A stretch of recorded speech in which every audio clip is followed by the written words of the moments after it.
Welcome to High Stakes. This is part 2 of my conversation with Jordan Cooper.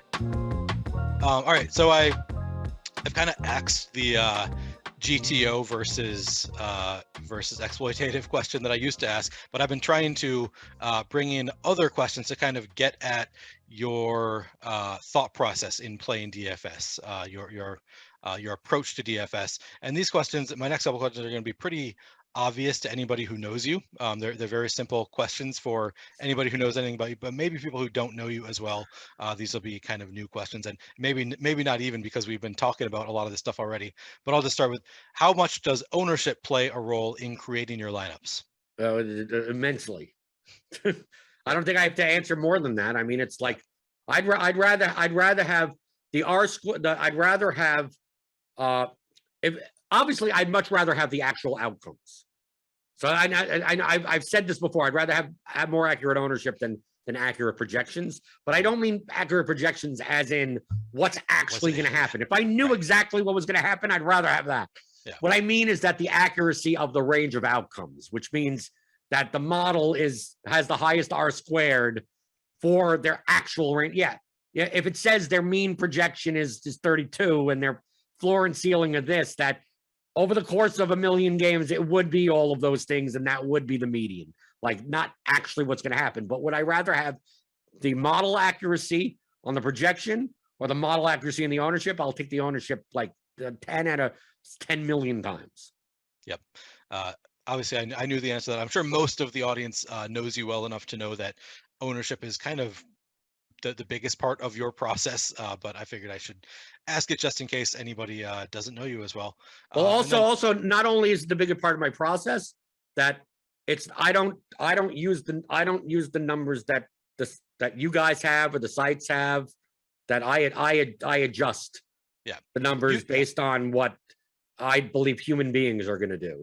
Yeah, and that's the difference between you and I, is that you are more confident that you're able to do ownership better than the algorithms do when the algorithms are calculating ownership. I am not confident that I can do that in most cases. There are exceptions where I'm like, obviously the ownership doesn't update when somebody's late scratched in basketball 5 minutes before the game starts, stuff like that. Then I can, I have some idea of what ownership is going to be, but in general, I don't try to calculate ownership on my own. So that is an advantage that you have over most of us, being able to accurately calculate what you think ownership is going to be. Well, sometimes I'm wrong, and I'm not always right.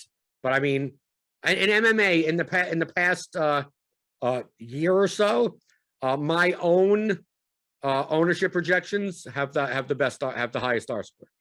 My own ones, and let me just tell you, people are going to go, well, can I get them? Kind of like, how do you compute your ownership?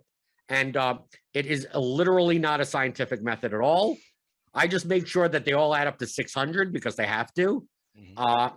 And the ownership that I put in may not actually be feasibly possible. So like, I may be slightly 2 percentage points off on a high price fighter, which means I have to be 2 percentage points on a low price fighter because the salaries don't line up. Okay. That if you tried to do this on, like, it physically can't happen. I don't concern myself with that. So like if I'm off by, it may not mathematically, like from anyone that's like a math person would go like, well, let me just run this through something and go, dude, this came out in, 1/0, it blew up something. It's like, yeah, I'm doing it completely by, I see the ownership around the industry. I go, that's wrong. That's too high. A lot of people are looking at that and they think that that's a low owned play, but it's not. So now it's actually going to make it a higher owned play because you get that like second level type of thinking. And then I just make a guess and I go, people are going to need a low price fighter. And if they're going to jam in these two guys, so I know that Stokastic has this fighter at 16%. Going to be more like 22%, right? Where did I come up with the number 22? I literally just come up with it. Just sounds good.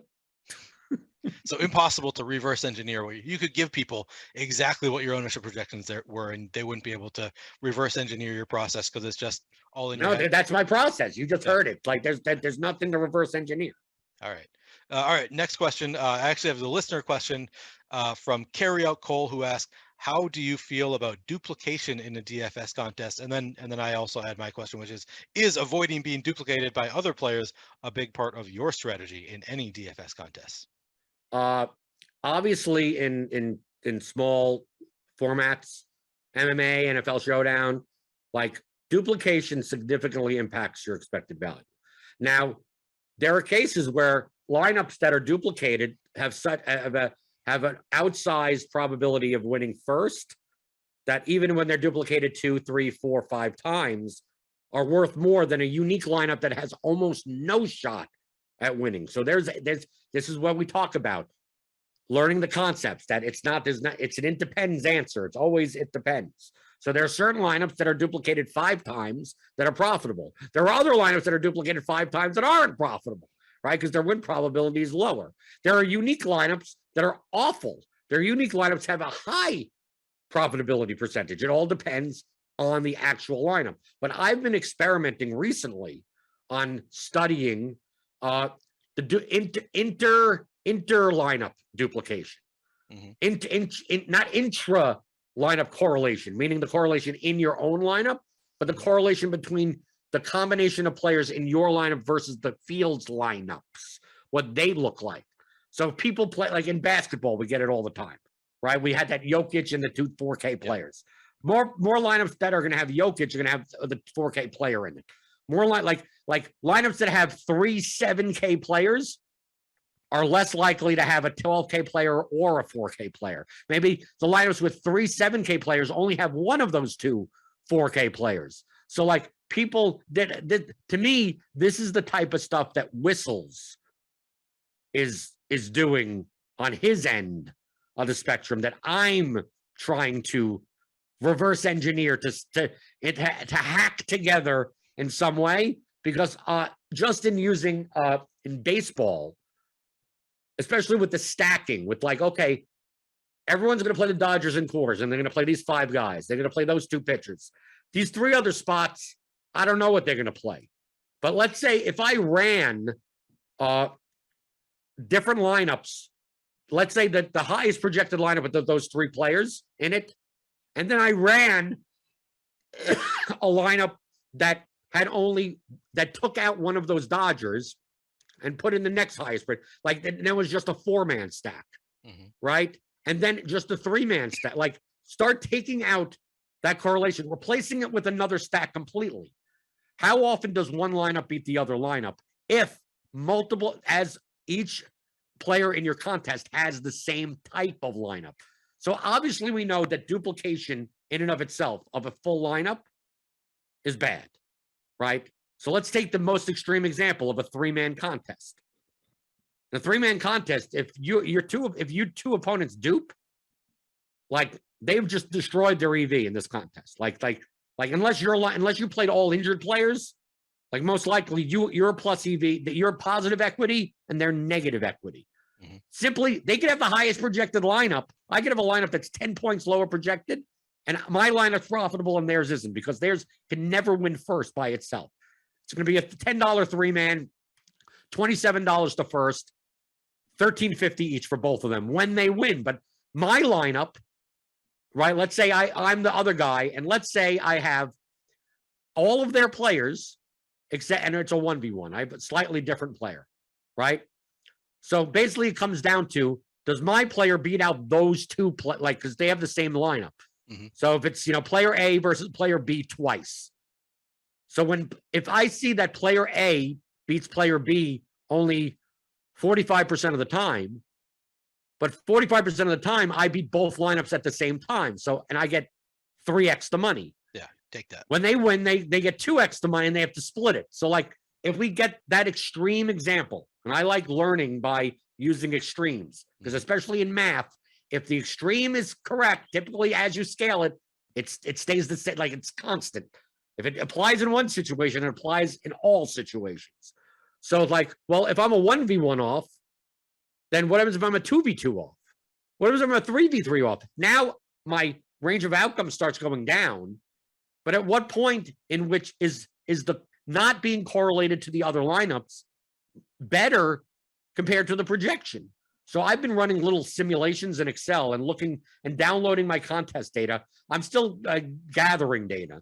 Like I just have my contest histories and I'm just getting them so I could look through and basically just running and I'm not running anything that's complicated. It's essentially just normal distribution. They're not even proper distribution. Just I'm treating everything as it's a normal distribution and just going as I changed my lineup compared to the field's lineups in a 3-man, in a 5-man, very small.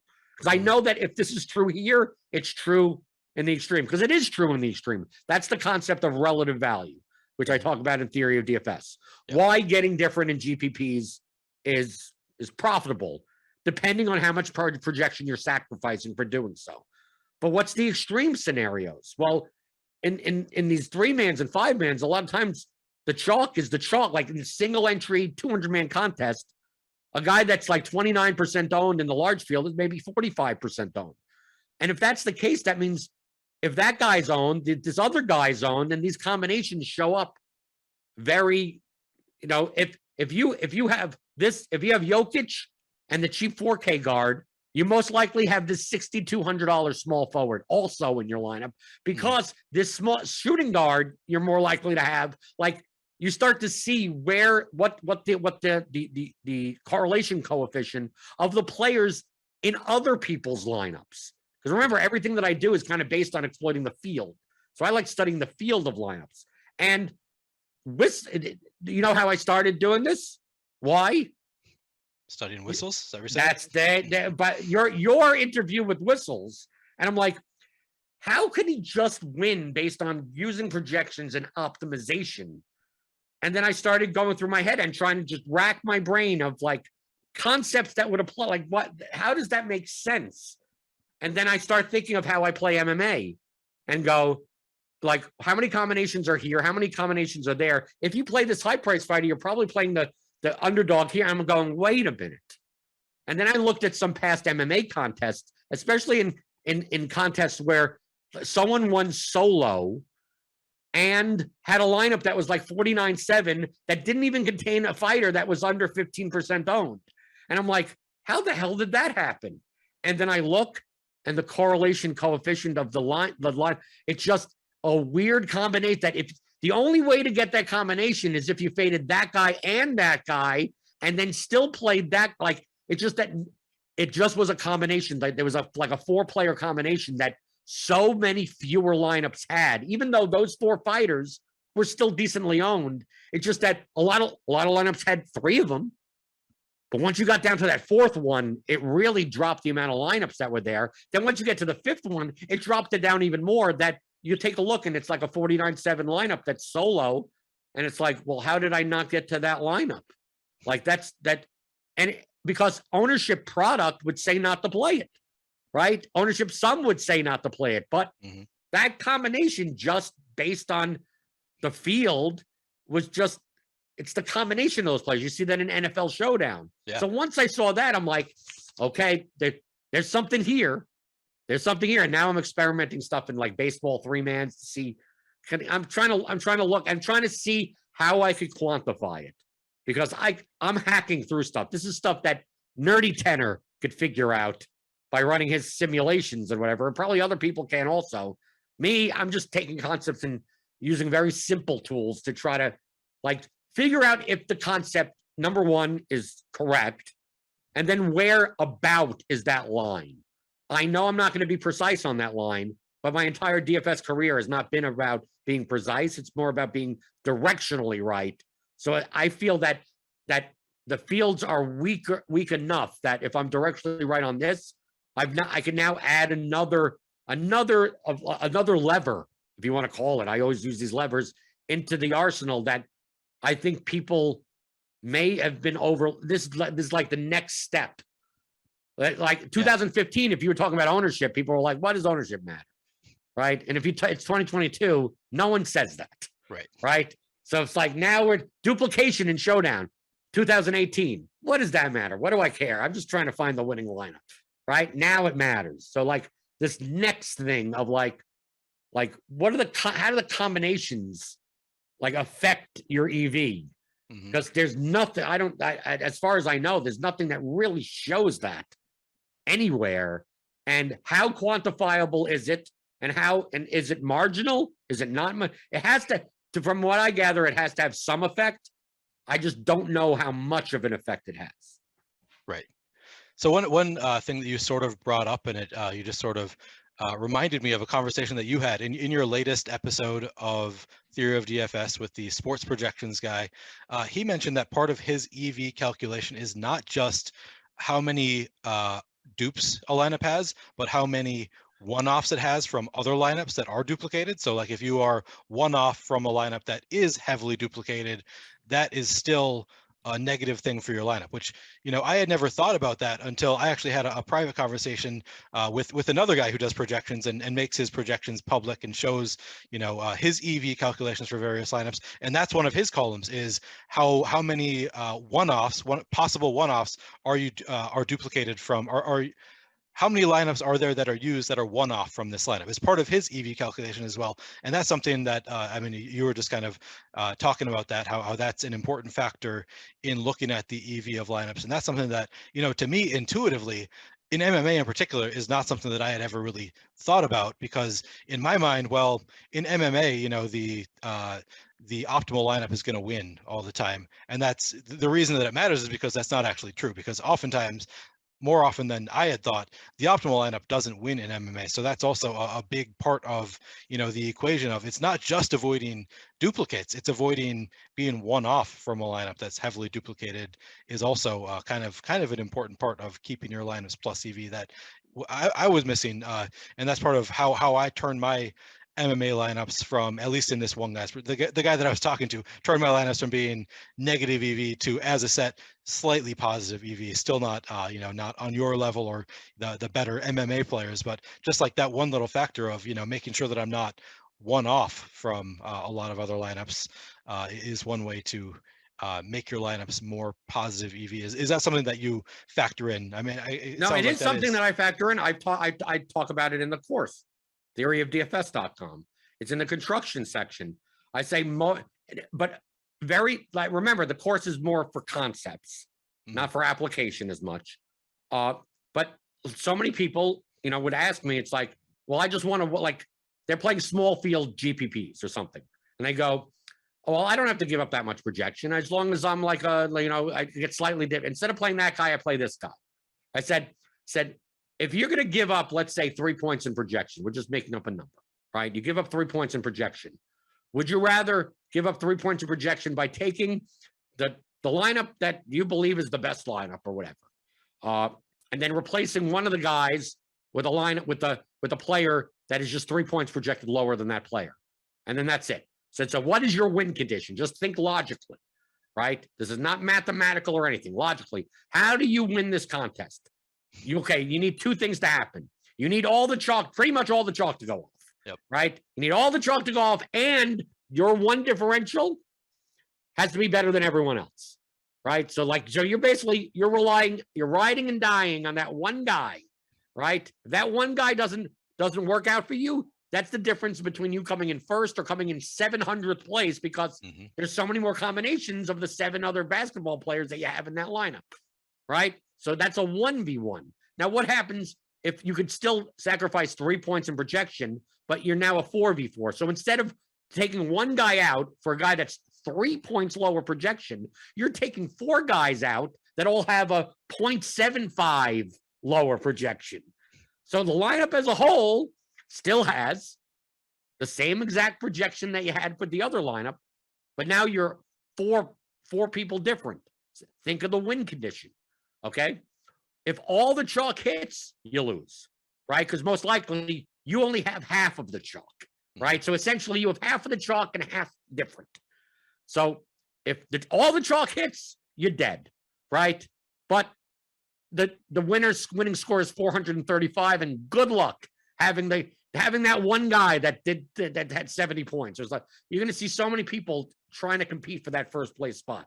Now, if half the chalk fails, and it's the chalk that you played, you're really down there, right? Yep. But if it's a 2v2, like half the chalk fails, but you have 2 of them and 2 of the good ones, right? Now you kind of maybe you min cash or something. But if you have the 4 pieces that do well, you now have 4 shots at winning first place. You have to you need an outlier result essentially from 1, 2 of these 4 guys. You may not even need a fire emoji out of one of the guys. You may even be able to win with raw points on some slates. Some guy has 39 points in a snowflake may still end up being in the winning lineup, but you're giving yourself outs. Now, this is not the best way to explain this mathematically, but for someone that may not understand the concepts of why the overlap matters, this shows that it's so much easier to win first by being significantly off of the popular constructions and combinations and types of lineups, as long as you're not in basketball, you're not sacrificing 40 points to do so, obviously. Right. But given the choice, you're essentially trying to balance projection versus ownership. But in order to do that, it's very easy to say, how do I play a lineup that's 10 points lower projected? Well, you could just take out a guy that projects for 34 points and replace him with a guy that projects for 24, and you're done. 10 points lower projection. Obviously, that guy that you took out is 30% owned. The guy you put in is 1% owned, right? Or barely owned at all. Overpriced and never going to, horrible. If you were just looking at ownership sum and projection, you may play that. If you're using an optimizer, you may even play that lineup. You may not even understand that lineup's in your 150 set, right? And you're like, and the lineup would be negative EV. It'd be like, well, it has the same ownership sum, and it's yeah, but it's not just about that. It's about multiple variables at the same time. So even in the course, I construction-wise, think more of how to get different in construction type while still maintaining projection, rather than considering just projection and just ownership. And I didn't go into the biggest of details there because then we have to go into very sports-specific type of stuff. Or stuff that you would have to run through simulations to be completely accurate. But in the follow-up course, the advanced players, we will be talking about that a lot. Nice. All right. So I got a series of kind of joke questions that are fairly similar. But maybe I guess I'll ask the first one just because maybe you have some kind of answer for it. It's at least more answerable, I think, than the rest. Alex Santi, who has been a guest on your show, asked, how many lineups should I play the chalk pitcher in? There's at least there's an answer, I guess, or you can give whatever's optimal. Obviously, whatever's optimal, and as many lineups as the optimal frequency should entail. Yep. Perfect. All right, that's a good enough. That's a good how do you figure that out, though? I have no idea. Go figure it out. Who knows? Yeah, exactly. All right, and then we got a bunch of questions that are not even possible to answer really. Greg Ehrenberg says, ask him who the locks are. Nerdy Tenor says, who are the best plays? Young Ben Stiller says, who should I play today? Buford DFS says, have him sell us a lineup. So I'll ask you, well, first of all, who should young Ben Stiller play? He should play whoever he wants. All right, that's what I wanted you to say. I just wanted to get your catchphrase in there.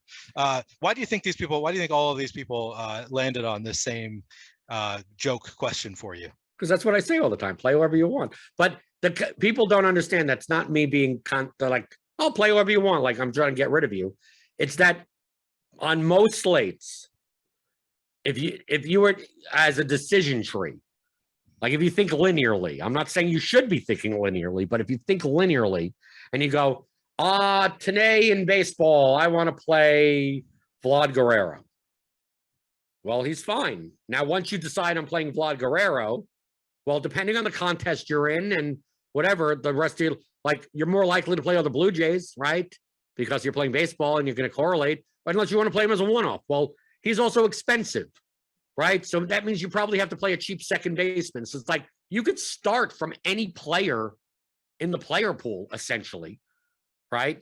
And if you start from anywhere, you can figure out how to build a lineup around that player that is plus EV, right? So maybe in football, you're not playing seventh wide receivers or stuff like that, but within reason, yeah, right? Pretty much in baseball, you could have literally anyone that's starting.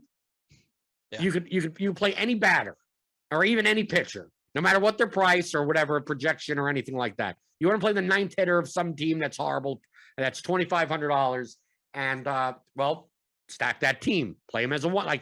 you could start from that point, no matter what. So when people ask the question of like, without the context of the contest and the lineup, like, what else am I supposed to say? Like, do you like this guy? You could fit him into a lineup, but it depends on the rest of your lineup, right? Does it fit for a projection and ownership purposes? Yeah. And if you want to start from that point, I think this guy's going to have to be some narrative or make up, just randomly choose a line. You have 659 players in the pool. Go to random.org, go 0 to 659, 374. So whoever the 374th player on your spreadsheet is, start with that player. If you want to start building a lineup with that guy, you could go right ahead. Right? That's what play whoever you want really means. Yep. All right. We have. I'm just scrolling down and I realize that we still have a lot of questions to go. But I'm gonna try to I'm gonna keep asking them until I decide that I delete some because there are too many and we have already been going for over 2 hours. How many could there be? I answer questions all the time.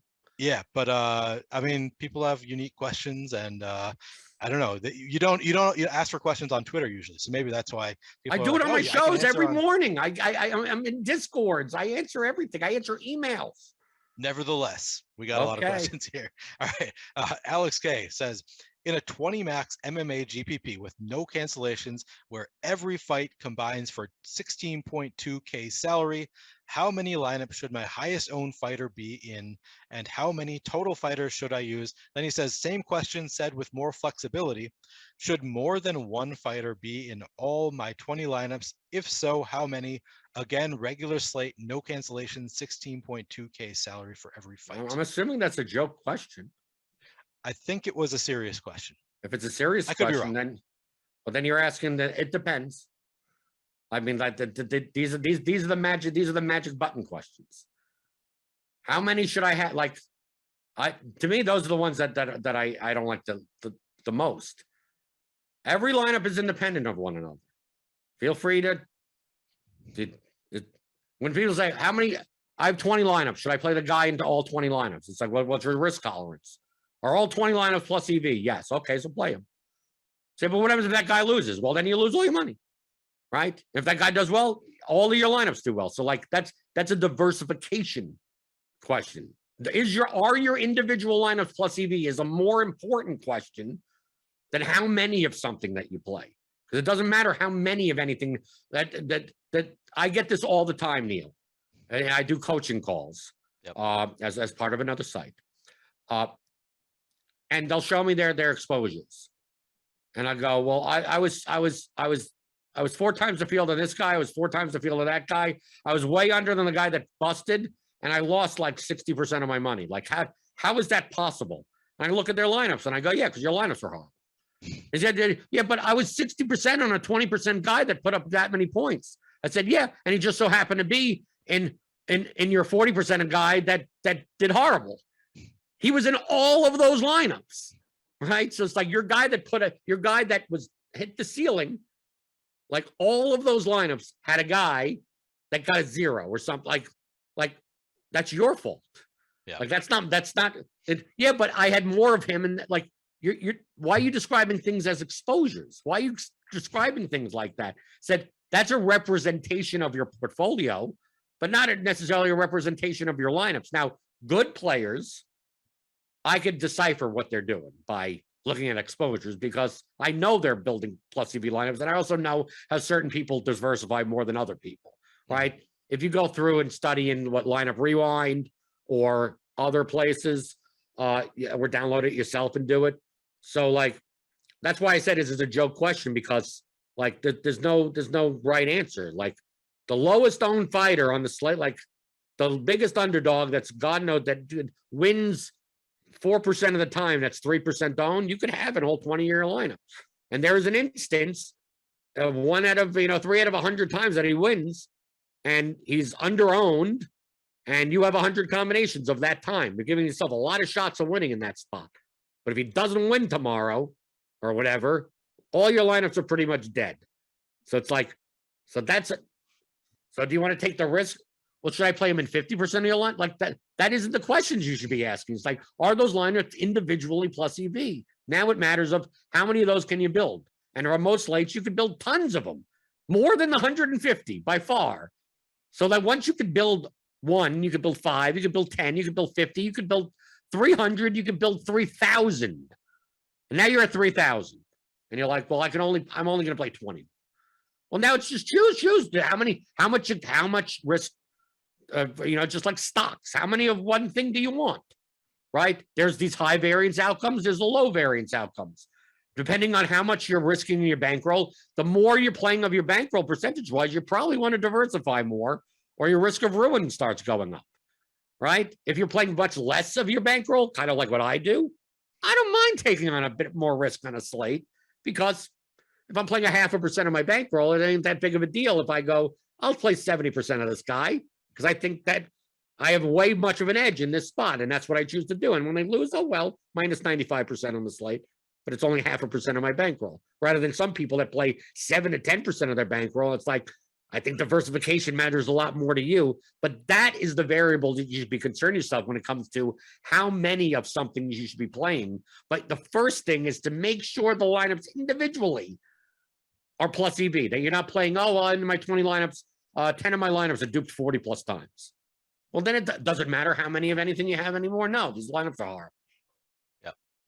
So I think that this is a serious question just because I know Alex K, and he generally asks serious questions for guests of this show. I will say I think this question just leaves out too many variables, both in terms of what your goals are, what your risk tolerance is, and then also just in terms of doesn't tell you anything about like the ownerships of the fighters, their odds of success, any of that. So I think that just too many variables were left out here to even give close to what you think. So imagine I can answer the question. I could just say 2.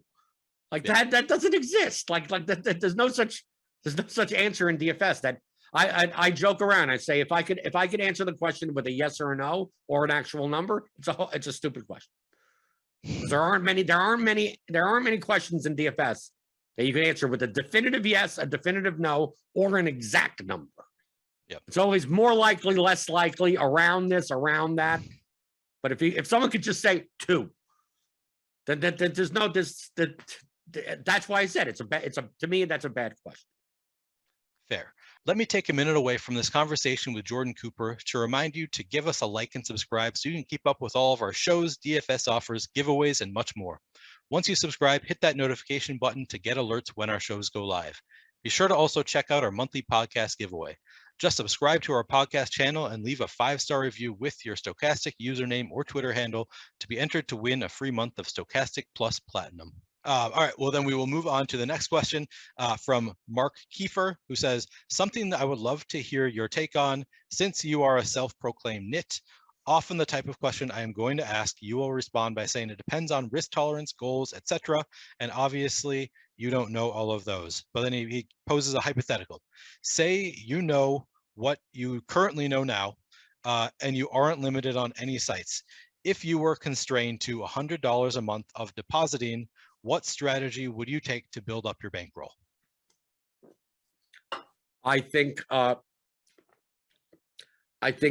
question, I know we mentioned about goals and stuff like that. The key part of that question is the last few words. Build up a bankroll. And I'll tell you why that's important. Why are you building up a bankroll? Okay? So if you could only deposit it for this fictional scenario where you can only deposit $100 a month, like that, the sites won't let you do anymore. You're starting from 0. And once I put $100 into DraftKings today, I can't for another 30 days put in another $100. I could do that on FanDuel, Yahoo, whatever. If your goal is to make money, then what I would say is to withdraw your money and not play DFS. Because the amount of time that it would take you might as well get another job. I mean, like the advice that I give to people with small bankrolls is to not play DFS. If that's your actual bankroll, because I think that most people don't understand what an actual bankroll is. Said, I can only afford to play $100 a month. It's like, well, to go from $100 to $1,000 takes a long time. Okay? To go from $1,000 to $10,000 takes about the same amount of time, but it's $9,000 in real money. Going from $10,000 to $100,000 takes maybe about the same amount of time. That's 90,000 in raw money. So to go from if I told you that it would take you over a year with as low of a risk of ruin as you can still have risk of ruin. It'll take you a year to go from $100 to $1,000 playing every day in DFS, which includes study time and everything like that. That's $900 in raw money. Isn't there something better you could be doing for $900 a year worth of raw money? And if you're looking to, quote, build up a bankroll, wouldn't it be better to go from 1,000 to a 10,000 immediate? To just save up another 900, save up $900, so you start with 1,000, right? I know he's putting this fake $100 a month limit on it, but then your goal is not to build a bank. Like, what are you doing it for? Okay, so obviously this artificial limit doesn't exist. So if you only had discretionary income of $100 a month, like my attitude would be get another job so you get in some way of finding more discretionary income rather than taking the $100 and risking it. But let's say that's my caveat to that. Okay, like, why are you doing it anyway? Get a job at McDonald's, and it would be better off doing it that way. If you're looking to build a bankroll, to get from $1,000 to $10,000, so much easier just doing an actual job that you have absolutely no downside risk, and it's just all time. Mm-hmm. You're most likely going to make $9,000 in a side job by doing something like that, and then you could start playing. Then once you have 10,000, then you start playing DFS, right? Then it would be more worthwhile of your time. But let's say you only had $100. Most people, I've made this may be controversial or something, or I'm just weighing the things together. From a utility perspective, people would expect me to say, go bum hunting, play the $1 head-to-heads, right? Play 5%, right? You pay $5 and you go and you're doing the bummiest of bum hunting.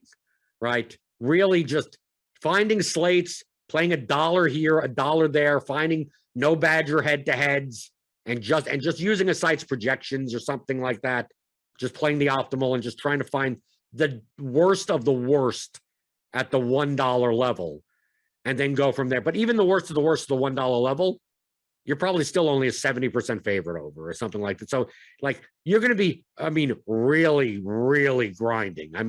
That's why I said going from $100 to $1,000 doing that is going to be a grind of a grind. Mm-hmm. I think if your goals are to make a significant amount of money playing DFS, it may be more worthwhile to use the $100 to take shots. And if you go broke on $100 in a month, then next month you deposit $100. I'm not saying to go all in on a slate or something like that, but play the large field MMA contest. Just play one entry and make sure it's a unique entry, right? And just play that, right? And then, that's $15 right there. And maybe an NFL showdown, like those types of contests where you could maybe play the very top heavy baseball on a day on a $3 contest, and just make sure you play a very risky lineup. Like you're not playing the chalk. You're not looking to min cash at all. You care about first place equity and that's it. And you take a bunch of shots in a month and you lose $100. Then you may be done in 5 or 6 days. And then you're done until the next month. And then you do it again and you do it again the next, maybe you spend a year, maybe 2 years basically going broke every month on $100. Yeah. But if you do happen to hit, you're going to hit $10,000, $20,000, $50,000, $100,000. And once you do that once, you're set forever, right? So remember, the caveat is that you know what you know now. This is not like you're a beginner player. You're like, I can make unique MMA lineups. I can make NFL showdown lineups.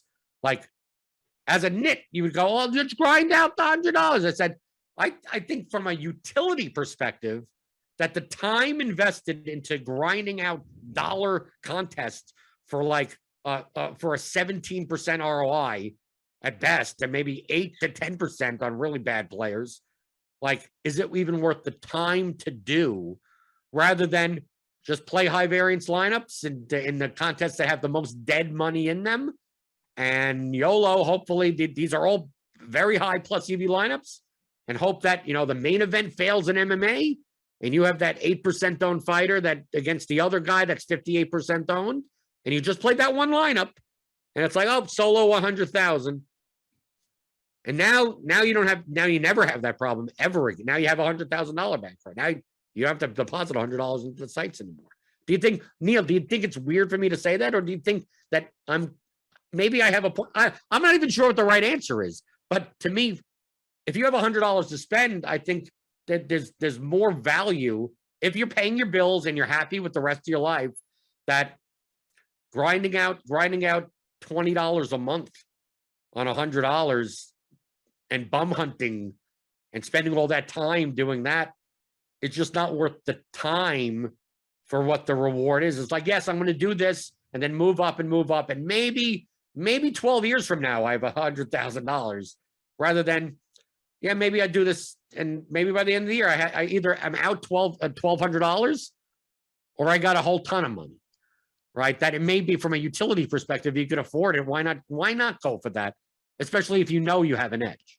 I think it all depends on your goals, and like for some people DFS is a form of entertainment and they'd rather play every day. So if you just want to be able to play DFS every day, I can see validity to just playing $1 a day or $5 a day, whatever, to make sure that you always have money in your account.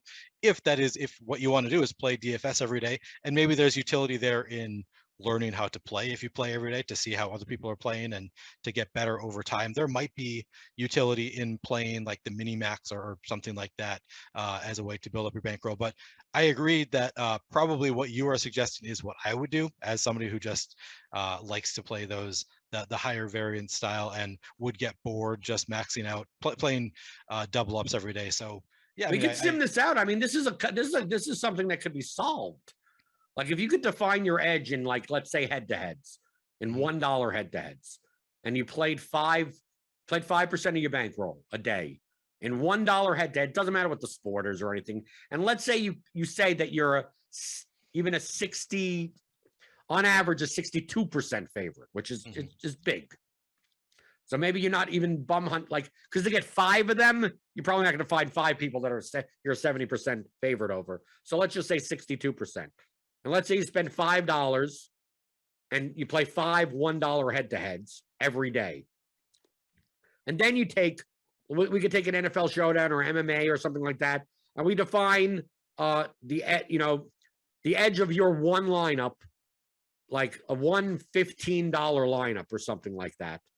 And you play that every day. And obviously sometimes you min cash, sometimes you 5X or whatever, but that's all you do. But you're playing a lineup that has that's $1.24 or something like that, something that's above the rake or whatever.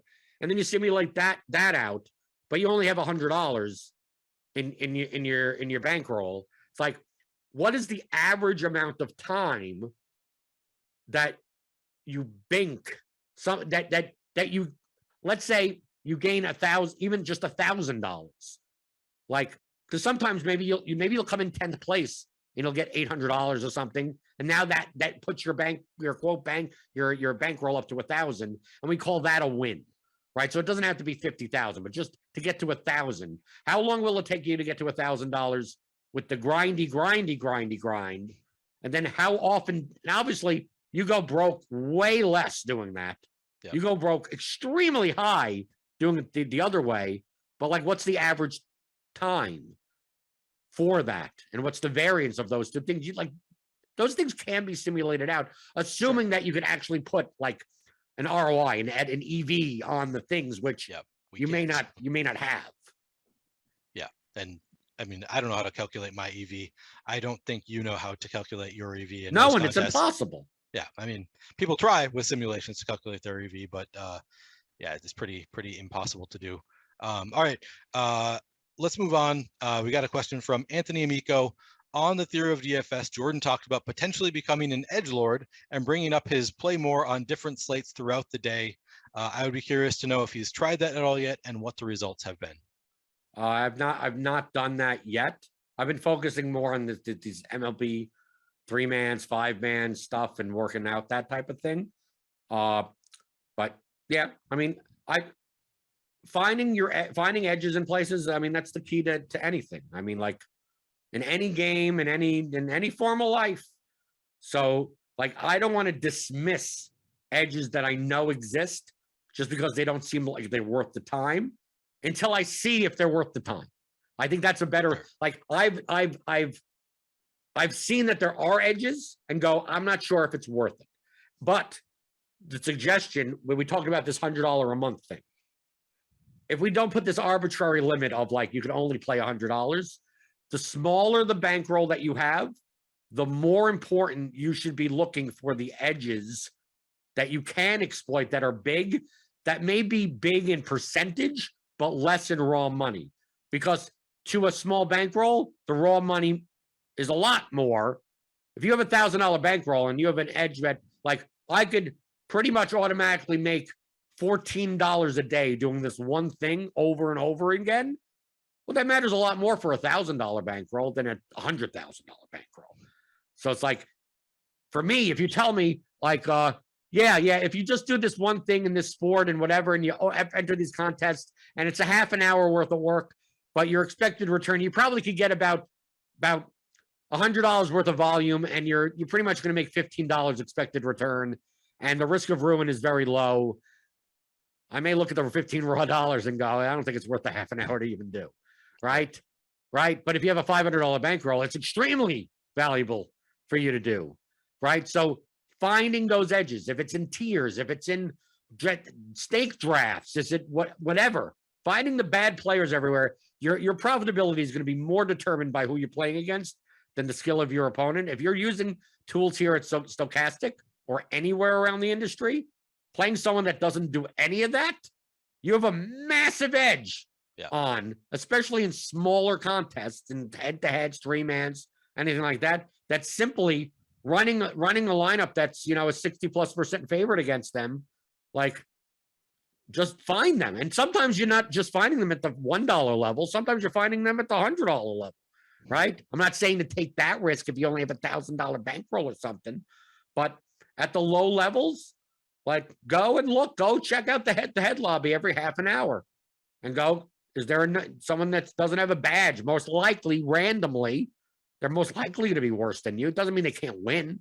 Go to the 3-man lobby. Are there anyone you don't recognize? Like, dude, go to any of the turbo baseball slate at 8 o'clock. Yeah, the main field GPP is garbage. $15 entry and 1,000 a first or something. But you go look down, you go, oh, there's a 4-man winner take all, and there's 2 people in there I've never seen before. Okay. And it's a $10 contest. And maybe that's the only contest you play on that slate. Well, there's $10. You found the weakest people. There's no reason you shouldn't be doing that if you're looking to grind a small bankroll up, finding the worst players and playing against them. Once you get to the higher levels, this is a show, it's called high stakes, right? When I'm playing $6,000 to $8,000 worth of volume on a football slate, like and I can't even play the $1 to $3 contests. Those 3-mans, the 2 out of 3, and I go and I look and I see that it's it's Adam and someone without a badge. Like, dude, you know how many 3-mans there are in that lobby on an NFL Sunday? And I'm going to go and look at the entrance for all of them when I'm already playing like $8,000 worth of volume. Is it even worth the time to do? I may be looking at the $50 ones, the $109 ones, but just because it's not worth it to me doesn't mean it can't be worth it to you. Right. And I'm not that much of a nit that is like, oh, I'm going to spend 16 hours a day trolling the lobby. Like dude, I don't need to just eke out as much EV as physically possible because I also want to have some type of relaxing life where I'm not just doing that. All right, so that was the last question that we had that was related to DFS theory and process.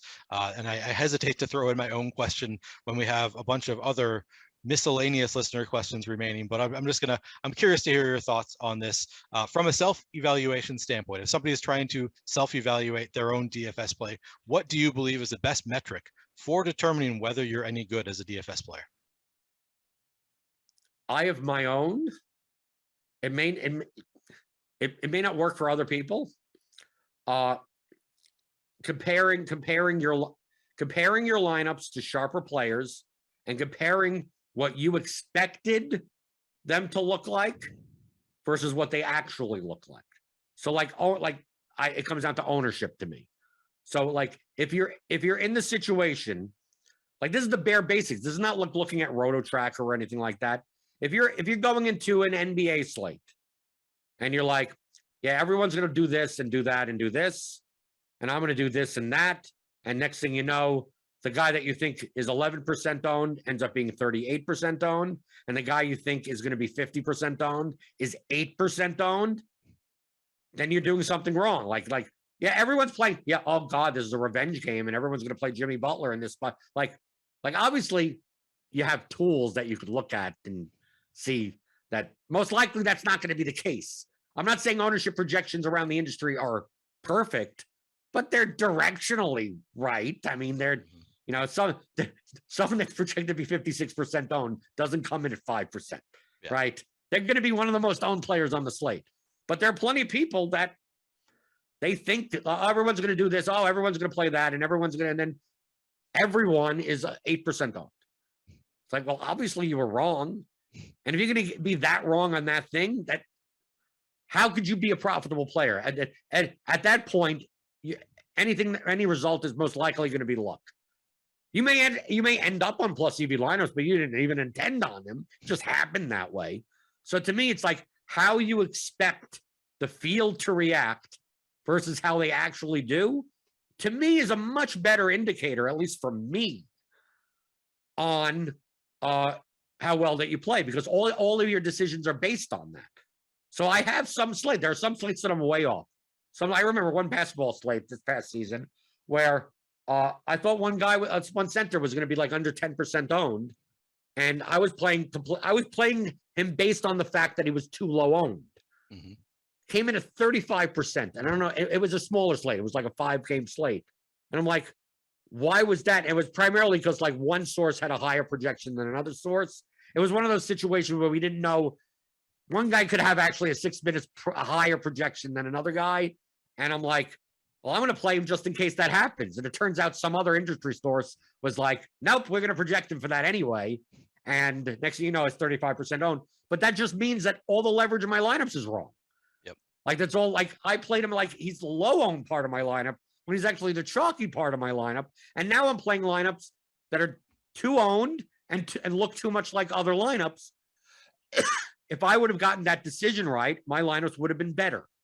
So to me, that's the best indication of whether or not you're viewing the game properly in the first place, regardless of your results. And then the second is, do my lineups look a lot like their lineups? Right? Oh, they played a lot more of this guy and I played a lot more of that guy. Okay, that's a signal, right? Oh, I played a lot. I played 20 lineups and I put this guy into 15 out of 20 of my lineups in MMA. And then you go and you study the top 20 players or something, and they were all like half the field, like they didn't play as many lineups with them. Doesn't mean your lineups aren't plus EV, because maybe you could still have plus EV lineups with that guy. But it seems like in a vacuum, most of the sharper players played lineups that didn't have that guy in him. So maybe you were off, right? And then you take a look at like top 1% rates, but you need a very large sample size even for that. And even then, it's not the greatest of metrics. It is a signal.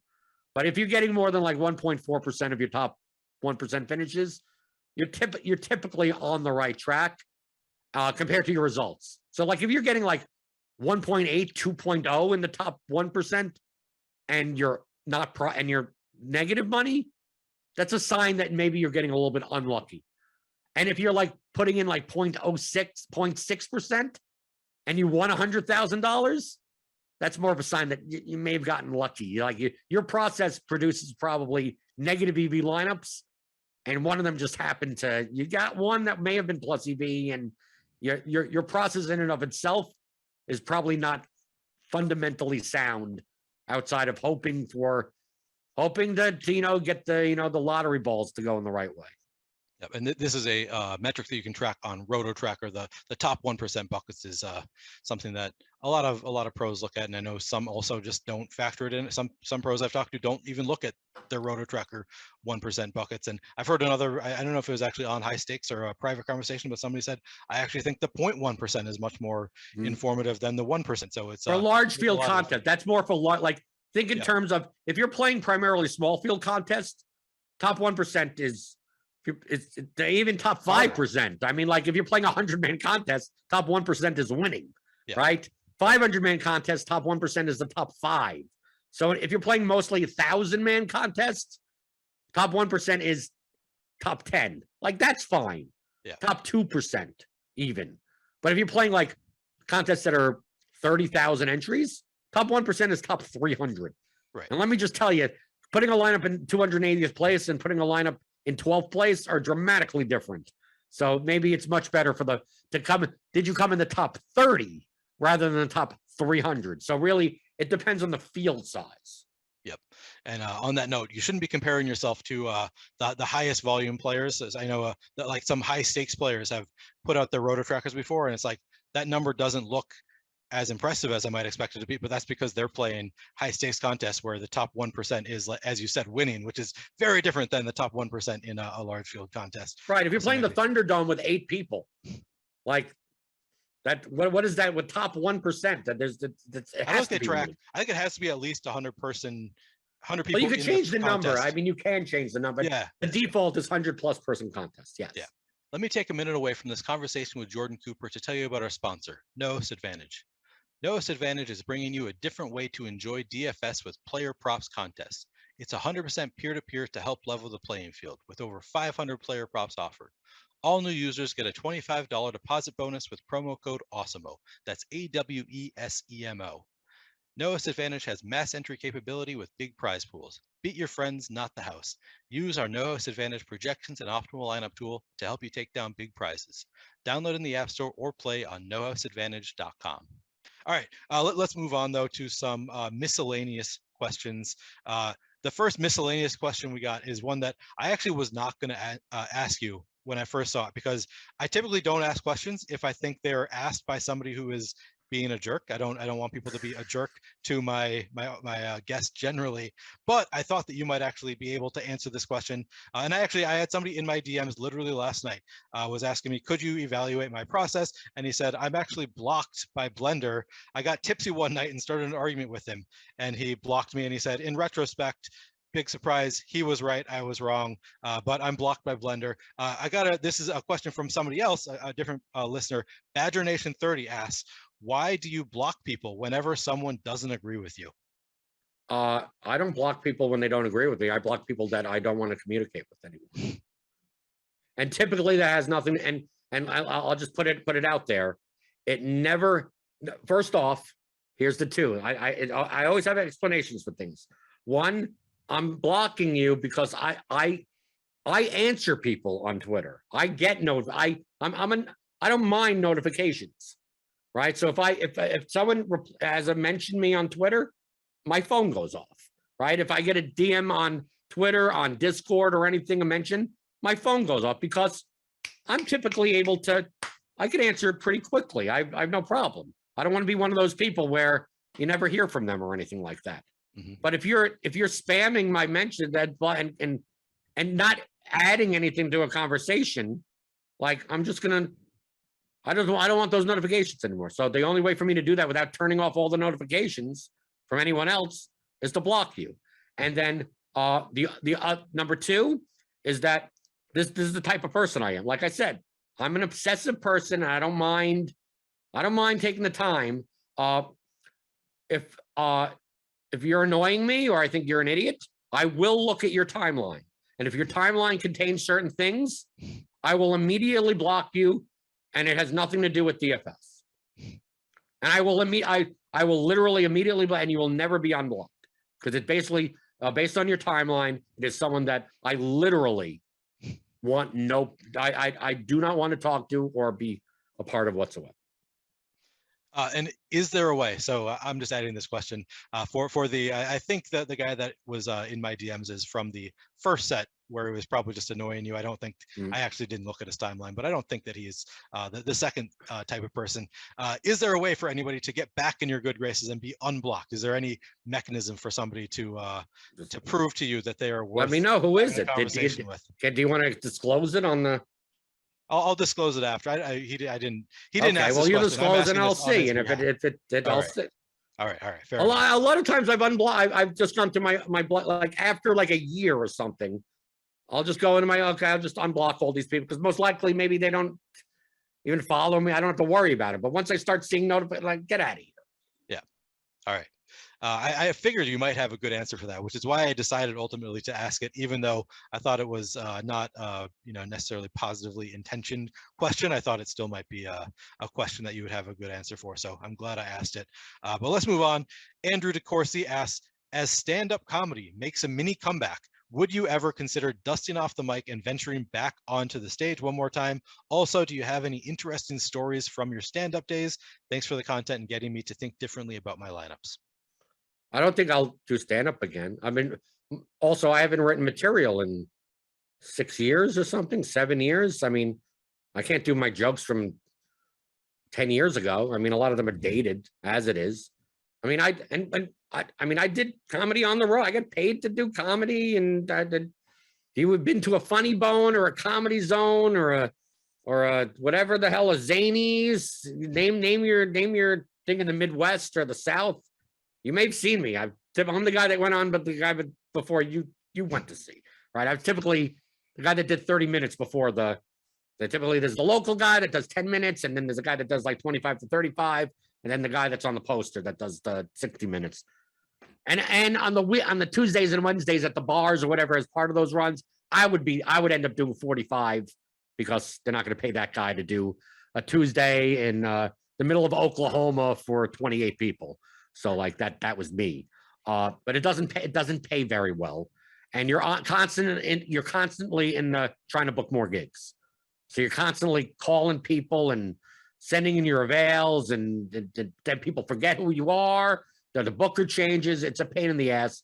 And if you want to be a starving artist, it's fine. In your 20s, it's exciting or whatever. But I don't need to do. To me, the stuff I do in DFS satisfies my getting on stage and performing, mentality. And I think I'm fairly funny and moderately entertaining in some way. That I perform in front of. When I started doing shows online, and I used to do a tech podcast. I was in tech space. I used to do a live show with tech news and whatever. And many times, after like 2 or 3 years, at the 2 or 3 year point of doing the tech podcast, there were more people listening to me rant about tech news on a live stream than a Thursday through Sunday 6-show run at a comedy club, right? That only holds like 200 people, and it would even be sold out most of those shows. So it's like, dude, I could just sit here and rant and make jokes about technology, and there's 3,000 people listening to me. Like, isn't this stand up? Isn't this what I mean? Like, right? Like what's the difference? Just because I'm not there in person or anything? Well, I think I've heard you say before that the smartest group of people you've ever interacted with was comedians. So do you miss that at all? The camaraderie with fellow comedians trying to make it, and finding gigs different various places. Do you ever miss that aspect of it? I mean, it depends. The driving sucks, but yeah, out of all the groups of people that I've been part of, so like it would be like tech people, poker people, sports people, like who else? Video game people, DFS people, gambling people, intellectually. I'd say number one, the wrestling people. Wrestling people are at the bottom, by the way. I thought the average wrestling fan is extremely dumb. the average stand-up comic they're the smartest. Like that conversations that you could have with comedians. I'm not saying all comedians, but most, a very large proportion are very well read, well educated, because you need to know references. You're viewing the world as an outsider and commenting on it, and also you have to that in comedy it's all an objective meritocracy. I'm not talking about in who succeeds as a person, but I'm talking about from a material standpoint. So like you could talk about any subject with any comedian for any reason, and as long as you're looking at it objectively from a joking perspective, there's no, like, the amount of different types of people that you meet doing stand-up comedy from different backgrounds, like as long as you stepped on stage with that microphone, we're all part of we have much more in common than anything else. So in a green room in a comedy club, there's 3 comics there.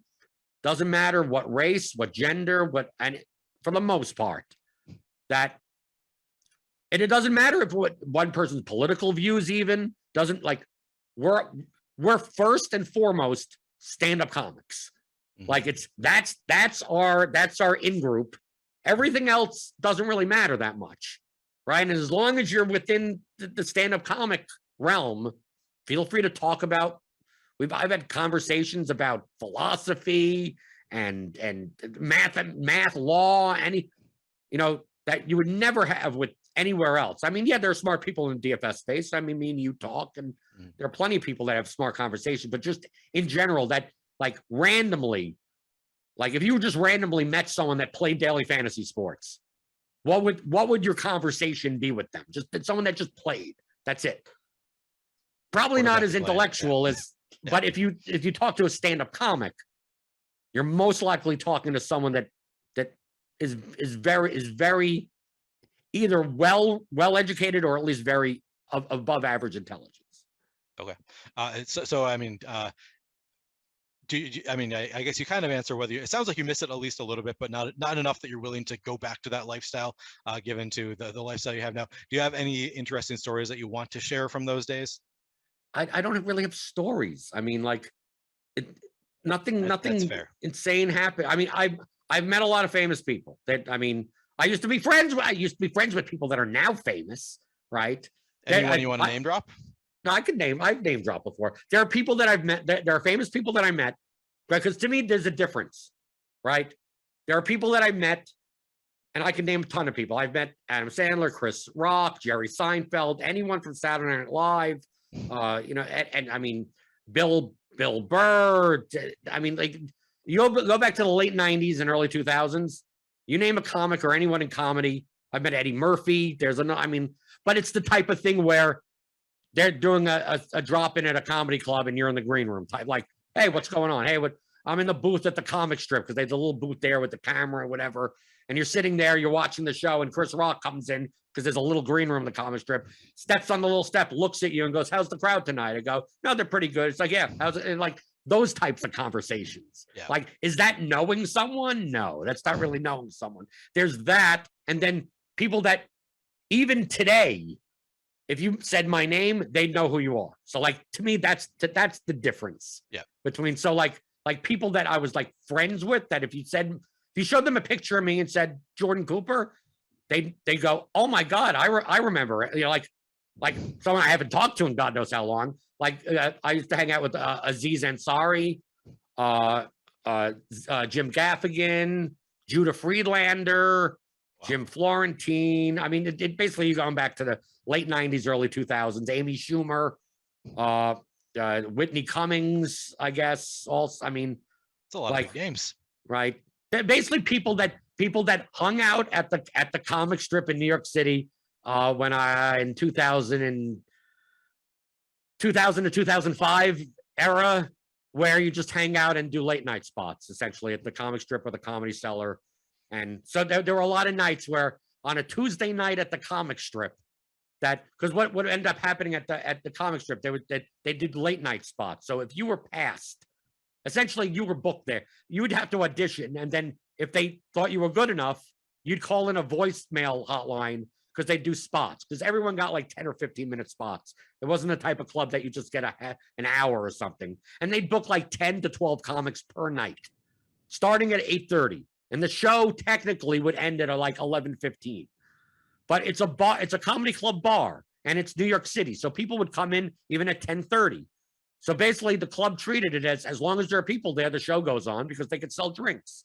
So if you were a comic that was past there, you could, there was always a little on the spot sheet, which showed the set, the comic list and everything, the schedule. There's always the comment card turned around to the other side would be the late night list. And any comic that doesn't have a spot that night that wants to do 5 minutes at the end of at the end for those spots, first come, first serve. So I'd show up and, be second or whatever. And a lot of time, I tell you, a lot of times in like 2003 or something like that, and you'd bring up the host wouldn't even be there anymore. So it'd be you do 5 minutes and you bring up the next person who does 5 minutes and you do, and the show would not end until basically we've sometimes got to the point it's 12:30 and there's only 2 people left. And there's still 2 more comics on the late night list. And we're saying, there's only 2 more comics, don't go, because if the 2 people go, then we can't even try our material. Typically we're just trying out material, right? We're not even doing real sets. But a lot of times that late night list would be, I'm just going to say this only, but no one's going to get it. But DF Sweedler would be one. No one's going to get it unless you're a comic from New York City and you know the comic strip. You know that he was a regular host there, a comic, but he was always there early. Anyway, he hung out because he lived in the area. So it's almost impossible not to have the first late night spot without it being DF Sweedler being the first one, because he was there. It's first come, first serve, essentially. So it'd be DF bringing me up, me bringing up Aziz bringing up Amy Schumer bringing up Judah Friedlander, right? Bringing up someone, and then another person you never heard of. I'm just naming, there could be 10 other people, and I'm not going to name those other people because you have no idea who those people are. Yeah. But like a lot of times like that, so that was kind of the people that I communicated with a lot. So like taking the subway, like Aziz was going to NYU at the time. So a lot of times we'd get into someone's car at the comic strip because they were heading down to the Comedy Cellar, and comic strip is the Upper East Side, the Comedy Cellar is in the Village. So like someone like Justin McKinney or Judah Friedlander or Ian Bagg or someone would have a car, and like the 4 people are going down to the cellar, like 2 people, and it's like, okay, well, I get in because a lot of times I had to go to work the next day, and it's easier in the Village to get right on the D or Q train that I needed rather than get on the 4 and then take the train and have to transfer there. So I would hop on the ride, not go to the cellar, but just get into the West 4th Street station. And a lot of times they drop Aziz off on 59th Street where he had his place when he's going to NYU. And like, it was a lot of that type of stuff in New York City. So like, that's where that comes around. So like, that's what I mean by, it's the type of thing where I knew them well enough that even 20 years later, you could go like, I remember that dude, but that's so much different than saying like, I know Adam Sandler because I met him once, and said, hey, at the comic strip one time. I was actually going to ask you, using that metric, I was going to ask you if there's anybody that I know as a comedian who would know who you are. So I was coming to the same metric that you are, is who will remember you that is famous. And that sounds like a pretty impressive group to me. A lot of pretty famous. It's not impressive now that I'm doing this and they're selling out theaters or something. I mean, you might be making more money than a lot of them. Well, not. I mean, I don't think the list of people that but the average, over 99% of people that take the stage at an open mic the first time will never get paid to do stand-up, never get paid once to even do stand-up comedy. And it may not even be, it may be more than that. So like, if you get paid anything to do, because you have to basically, be unpaid and bomb a lot, like maybe the first 5 years, when you hear, most of the time when you first hear of a comic and you're like, I never heard of this person, and they have a Netflix special or something for an hour, it's like that person, and the person looks like they're like 38 years old or something, and you're like, okay, this is a new comic. And then you find out they've been doing comedy for 17 years. right? Like, and that's the first time you've heard of them. Like I knew Zach Galifianakis back in the day. I knew Zach from when I was 17, when I started doing stand-up comedy. He was not his weight. He was thin. He did not play the piano. He did not, like, his act was like just as he was a straight up stand-up comic. He was a straight, had bleached blonde hair or whatever like that. We'd have pizza together because there was a pizzeria right by Stand Up New York. Is he someone that would probably remember me? I was, because he moved to LA like very shortly afterwards, so probably not. But like that's someone that like, well, 6 years later they're completely different than what they are, and then it's like, oh, this new guy in the Hangover movies. It's like, dude, that's like he's been doing comedy for like 12 years. Like he seems new to you, but it took him that long to get to that point. And 99.9% of people, survivorship bias wise, they're gone. So like I used to get a lot of relatives or friends or, of other people that would say, oh, you're a comedian? Do you know Jerry Seinfeld? Like, because they would only be able to name like the greatest and biggest comedians they've ever heard of. And then you mention it's like, no, but I perform a lot with Dave Attell. And they go, who's Dave Attell? And I go, only like the top comedian. And Louis C.K., never heard of him. It's like, and this is back in like 1998 or something. Yeah. And it's like, these are the top comedians in New York City, Todd Barry or whatever. And these Greg Giraldo, Patrice O'Neill. And they go, no, how about George Carlin? You ever play with George? No, it kind of doesn't work that way. No. I wish, but no. That's funny. I'm glad you asked that question because that's that was interesting to me, and that sounds like I would be super nostalgic about those old days. But nothing interesting happens. There's not. I mean, it's really not as exciting. It's a bunch of comics hanging out. Typically, there's a sports game on, bitching and moaning about some road gig or something like that, and you're just drinking whatever free drinks that the club allows you to drink. And that's about and talking about whatever, and then really comes back. The conversations would be whatever. Yeah. All right. Well, I mean, I'm satisfied with that answer. We can move on.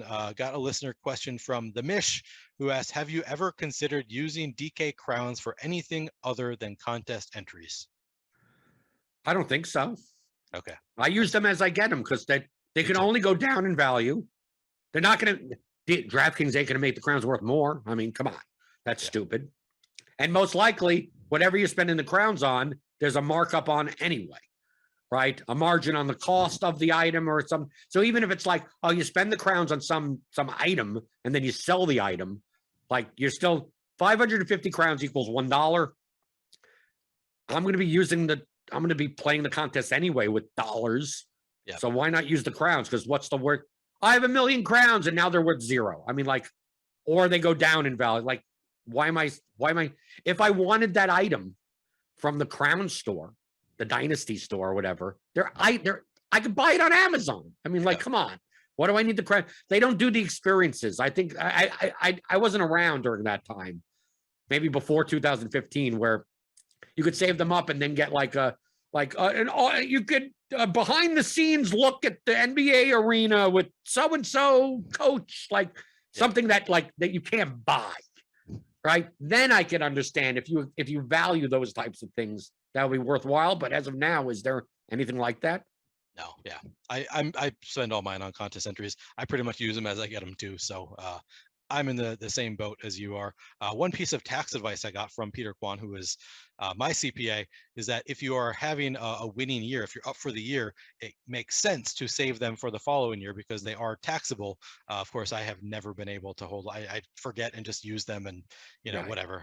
But it's something that you could consider if you are up for the year, holding on to your crowns for the following year. But otherwise, I just use them for contest entries too. All right, let's move on. Will Patterson asks, what are they doing with your third tiebreaker for the MMA final so we can do round 2 on Saturday? What's going on there? Is the round 2 on Saturday? You lost. I lost yesterday. I had to do it at MLB. We had to do an MLB slate for the last spot, and I lost. But it was an interesting thing. I didn't follow my own advice. I'm gonna freely admit it. I got scared. I got scared. I'm going to admit my mistake because I knew it was a mistake. I knew it was a mistake at the time, but I thought too optimistically. Okay. So me and McLovin had to play MLB slate yesterday, with Tuesday, June 28th, exactly. Because they were at MMA slates, and they're like, they need to get this down to 30, and we've been playing these tiebreakers, 4 out of 6, 2 out of 4, and we're tying a bunch for certain spots. So then it's an MLB head-to-head. So I pretty much know the lineup that McLovin is going to play. I know within a 2v2 or something that's very close on most days. But I wasn't sure. There were like 5 lineups that I thought that were playable, that he would play or as close to playable. And turns out like he had Kyle Garlick as a cheap player in his lineup, but I didn't expect that. I expected a cheap player. It was a Dodgers slate. Dodgers were chalk. Trace Thompson, Chris Taylor, Will Smith, Austin Barnes, Trey Turner. Those were like locks. And then you had Carlos Rodon. That was a lot. You could just lock those people in. And then from those points, it's like either you play Wheeler or you play Ray or you play Votto or you play Chavis or you play Freeman. You either play Muncy or India or maybe Alberto, even though he technically didn't project well, so you wouldn't play him. Third base was Josh Smith, right? And then you were playing some cheap, either you went up for Soto or you went down and played some cheap hitter. It was going to be Franmil Reyes, but he wasn't in the lineup. It could have been like some $2,800. I ended up playing Rob Refsnyder of the Red Sox. He played Garlick. But these I explain this all because there's late swap involved, right? Because yeah. I could see what he's doing as he could see what I'm doing. So once I saw that after the first game's lock that he had Garlick, I'm like, okay, let me go to my optimizer and lock in Garlick and go, well, what could he have? And then eliminate the guys that already locked that he can't have. Well, he doesn't have Wheeler. So once he didn't have Wheeler, I know he has Ray and Rodon. So I could lock those guys in and go, let me see what he more likely has. And then I look and I go, okay, there's the 8:05 game is the Cubs game and the Reds. And we got India, Votto there. Like, those are options. So it's like, I'll know more about it. I have Votto in my lineup currently, right? But I don't have India because I have Muncy there. So it's like, I'll know more about his lineup. If he also has Votto, I'll know much more about his lineup because most likely he has Muncy and not India, and we're sharing players other than the Wheeler versus Ray. Now, at that point, Wheeler gave up 2 home runs in the first inning, and I'm sitting there going, I may just have to just swap everything because if Wheeler's going to put up like 4 points, like I'm in very bad shape. He ended up putting up 20, which almost was a problem, right? If he would have died earlier, I would have just slate swapped everything. So then his lineups at 8:05, I see that he has India and I have Votto locked. So I know he doesn't have Votto, and I know he probably doesn't have Muncy, right? So now 8:10 comes and the Rangers game locks, and we both have Josh Smith. So now I got 30 minutes before the 8:40 Coors game, and we both have 5 Dodgers in our lineups because they were the highest projected team by far. So now I'm looking at my lineup going, what happens if I just take out all the Dodgers? What do I play? If I just have to swap everything. And then I look at those lineups and I go, well, what happens if I take out only one of them, only 2 of them, only 3 of them? If I take out Trace Thompson, what do I play? If I take out Trey Turner at shortstop, who's expensive, what does that lineup look like? With all the guys that I already have locked, just to see, because Wheeler's sitting there at like 12.5 points because he's doing decently. Mm-hmm. And then I'm looking through this and it's like, well, okay, India got a hit. And then Garlick had 6 points at that time. And I'm going, by the time like 8:35 came around, Wheeler already kind of reverse shift. Like he was already coming and he was about 20 points. Mm-hmm. And I looked at my lineup and I based on the combinations or whatever, he's going to have Freeman. I have Votto. Votto got up once. He still has 3 more at bats. I look at all my spots and I go, dude, if Ray doesn't hit like 20 points either, like I probably win. right? Like I probably win, right? Like if Ray doesn't hit 20, even though we're sharing like 6 guys or 7 guys, like if Ray, it's Robbie Ray for crying out loud. Yeah. You've seen him walk 5 guys and give up 6 runs. I mean, like that isn't like not. I wouldn't want to have roster Robbie Ray with something on the line. So it's like, should I do that, or should I just should I pray for the worst and just swap everything? Just take out Austin Barnes, and I would have ended up on some Diamondbacks. I would have ended up on I would have ended up on Carson Kelly, Kennedy, the second baseman for the Diamondbacks, Shohei Ohtani, who had 3 for 3 with a home run. Yeah. I would have ended up on still stuck with Trey Turner in that case. I would have ended up with a lineup that would have destroyed him, even with Robbie Ray getting 29 points at pitcher. I also considered, do I switch Rodon to Ray? Do I just block Ray and hope Rodon has the bad game?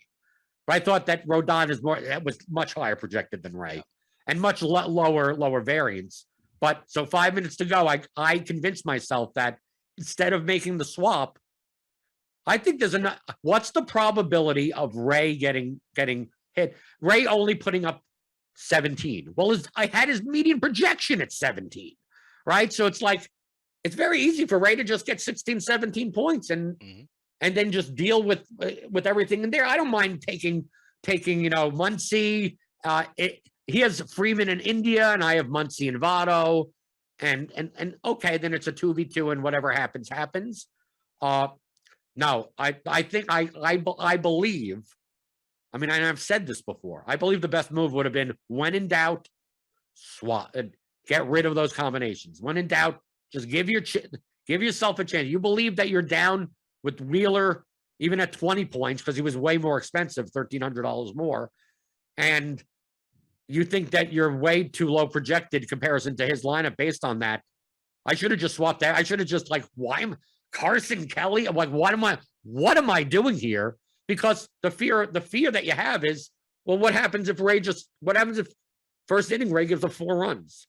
And I'm sitting there with no Dodgers in my lineup. The Dodgers put up 10 runs, and I look like a complete idiot. Like, all I needed to happen was Ray I lost the head-to-head by 9 points. Ooh. Ray put up 29 points, right? Didn't I say all I need to do is prevent Ray from having 20 points? And I had his median less than 20. Like, is that the right decision? Like, based on the results, I should have swapped. But I think, with all things being equal, if I'm even thinking about it, I should swap. Like, unless I have, it should be, most people think the other way. They go, unless I have a compelling reason to swap. Right. Just going to stick with my lineup. I'm going to stick with what I got. I think it should be, unless you have a compelling reason to stick what you got, you should be more inclined to swap in those spots. And I didn't follow that. There. Are you trying to avoid a new catchphrase? Because you set up a rhyme. You said, when in doubt, and then I thought you were going to say swap it out, but you just switched up your whole language there to avoid the rhyme. Are you don't want that catchphrase on your? When in doubt, swap it out. I don't know. Yeah. It seemed. I'll let someone else. I thought you were setting it up. All right. Now let someone else. I'll take it. I'll start using that one. Okay. All right. I think that answers that question. Sorry, Will, that you won't be able to meet Blender in person at the live final. All right, now I've got a series of questions. I'm just going to ask them together because I think they're all related. Rodrigo asked, why is he so awesome? I'm not going to let you answer that question. Shrek says, while I agree with everything that you say about Blender, he is also very patient with the Discord masses. Why? How does he do it day after day? And then Michael Orr followed up Shrek's comment and said, even better than this, he was doing one-on-one Zoom calls with people who bought the Theory of DFS course. That convo was a goldmine for me and got me way ahead of the MMA curve. So I think the general question is, why are you so patient with people who are trying to learn DFS? I'm not patient. I'm the complete opposite. I'm very impatient. But the thing is, I'm impatient with people that don't want to learn, right? Why can't you just give me a quick answer? Like, those types of people, I'm extremely rude to. I can tell you, I'm absurdly rude, right? I have to stop myself from being rude. I'm rude to lazy people. You can't look it up. You're competing. Look, you're competing against people with PhDs. You can't Google something. You can't look at it. Is this guy out of the lineup? Well, look at the starting lineup page. Yeah. Well, what happened to what happened to this guy in this game? It's like, go to NBA.com. Like, look at it yourself. I mean, like, why are you asking me these questions? So like, those are the types of people that I have no patience for whatsoever. I don't want to deal with it all. But the people that want to learn, I could spend 4 hours explaining a concept to. So like that's the survivorship bias of those people. If you bought my course, I mean, for testimonials, I was sending out emails like, hey, you write something nice, 30 minutes on Skype or Zoom, and I'll answer whatever the hell, whatever it is you want. I don't care. And I probably did 40, 50 of those. And of course I do them about once a week now, another place. And I obviously answer questions on YouTube 5 days a week. I mean, I answer all the time. I answer emails. Yep. But if you show that you're willing to learn, you're not looking for the answer key, because there is no answer key. If you're with that, I have no problem. I've gone through marbles examples for that very beginner stuff with expected value of like, okay, it's a 6-sided die. If I had a chance of if you had a $1 bet to get the right, and I'm paying you 3-1, like, is that better than me having a 50-sided die and I'm paying you 80-1? Like that, like very basic of understanding that yes, it's less likely for you to get right the 50-sided die, but you get paid more than the probability. Well, one is you'll get right more often, but you're not get paid the actual. But like that's what expected value is. But I'll go through it. Like that example I just ran through.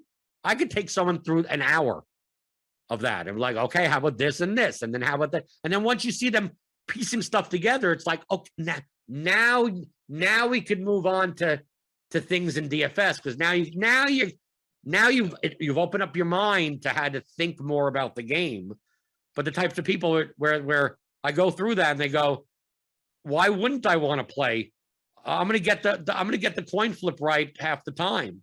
Like, if you don't understand why you shouldn't be getting that, you should be getting less than even money on a coin flip, how am I going to speak to you any further? I mean, like, I don't see where else it would go. So, like, I'll respectfully bow out of this conversation. And then you block them. All right. Next question. John Souza asks, how many people playing DFS right now would know what clown car and dinky do are referring to? I should have looked up what these mean in case they're vulgar or something. I don't know what these things are referring to. No, that's DFS. I DFS soccer. Okay. So I used to do a podcast almost every day, just ranting about DFS soccer. That was way back, the Fantasy Flush, right? Way back in the day. And then I started doing soccer podcasts with another site. So I would always come up, I was just improvising stuff, or just like so the clown car is when a soccer team fully rotates their players.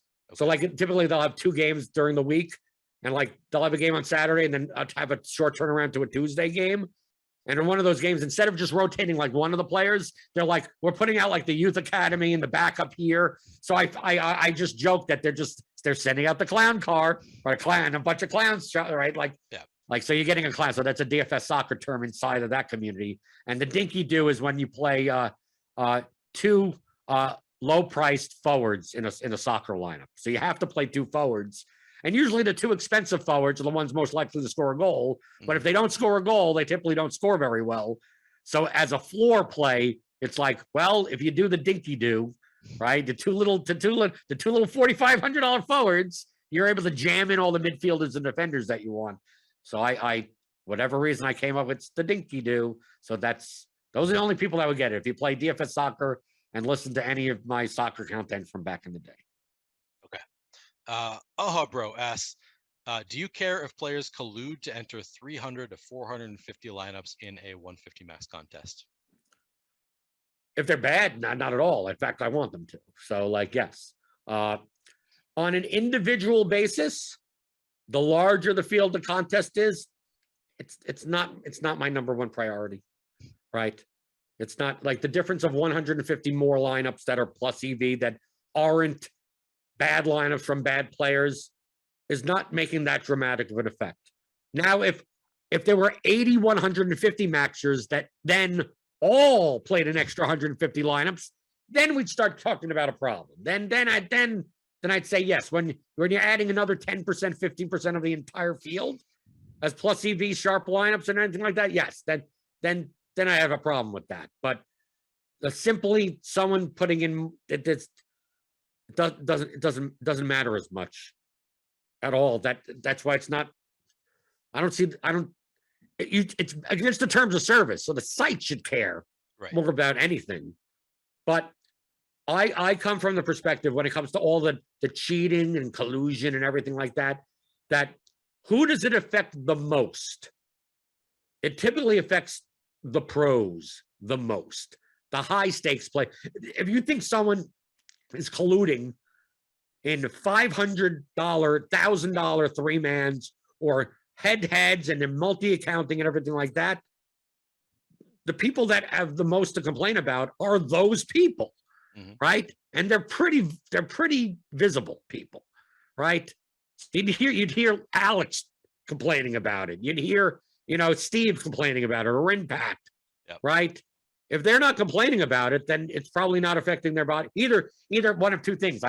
Either it's not affecting their bottom line, or they're the ones doing it. So, like, obviously, that I have to throw in that they're the ones doing it. I'll defend Stokastic here and say they're not doing it. Right. But I'm just saying that would be the reason between the two. So when I don't see high stakes players that are complaining about it, like, most likely it's not a problem, or it's happening, but it's actually either a benefit to them or neutral to them, right? Like I said, if two people want to try to collude, bad players want to collude against me in a three-man, good luck, go for it.